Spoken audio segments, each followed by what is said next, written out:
Welcome back to this tutorial series on working with the True32 website template. This video tutorial will be about adding and editing galleries. So come to your home page or the dashboard of your, I'll have a video about logging in, but you'll log in and come to it'll always default to your dashboard. And from there, to add a gallery, we'll go to our Foo gallery. So you get a flyout menu here you can choose from and just go to galleries, but if you click on any of these and there are submenus, instead of dealing with the flyout, you have it available and you can go back and forth between them. So I recommend doing that. So we've come to galleries now. We're on galleries because it's the first one. You see we've got a bunch of galleries in here. This information tells us the name of the gallery and allows us to come in and edit it or trash it.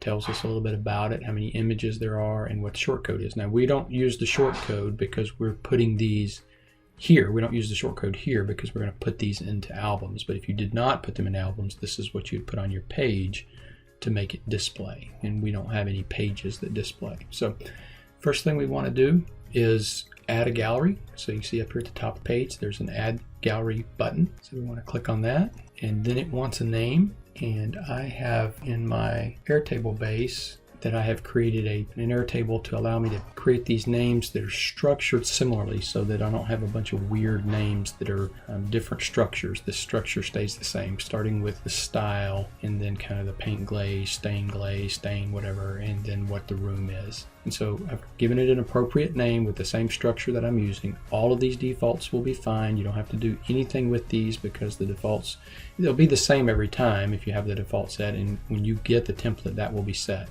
That default answers all the questions for the general, the appearance, hover effects, captions, paging. Now you certainly can change this, but then you'll have to go back and change all your existing ones if you want them to match.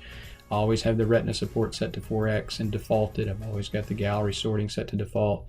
And then the only thing you'll be doing is adding your images and then coming down here and set your featured image. So let's go ahead and do this. So we're going to say add from media library. Now if I didn't have the pictures already in the media library, so here's my media library tab and here's the uploads, and it defaults to the upload files tab, assuming you need to go get the images. And if you needed to do that, you would just select files and then browse to wherever and say open, and you would get those pictures. So if I wanted to add a picture from here, I would come in here to my images gallery and find that particular project, this traditional paint glaze master bath, which is that one. And so those are the pictures that I'd be getting. I just select that one and then I would use my shift key to get all of them, or you could come up here and check each box, whatever, and then say open and it'll bring them in. But I've already brought them in, so I'm going to go over here to the media tab, and normally you wouldn't have, but I brought them in bulk. And I may do a video on that, how you do that. If you're building a bunch of them at once, it does make sense to do that, but you typically won't be doing that. You'll just be adding things from time to time. So here's the pictures that I'm wanting. So I'm going to click that, and I could come in here and click this, or I can hold down the shift key and go to the last one. So I could get a whole bunch of them. All these that have a checkbox are going to be uploaded. If you have a caption you want to show on those pictures, you would paste it right in here or type it right in here, and that will show up on the pictures in a little border at the bottom like I showed in a previous video. So that's all I need to do is just pick my pictures and say add to media. Now you see them in my new gallery that's named Traditional Paint Glaze Master Bath. I have all these questions answered. Now the first thing I like to do is reorder them in kind of a walk through the room. So I'm going to start on this left wall, and then these details I like to go from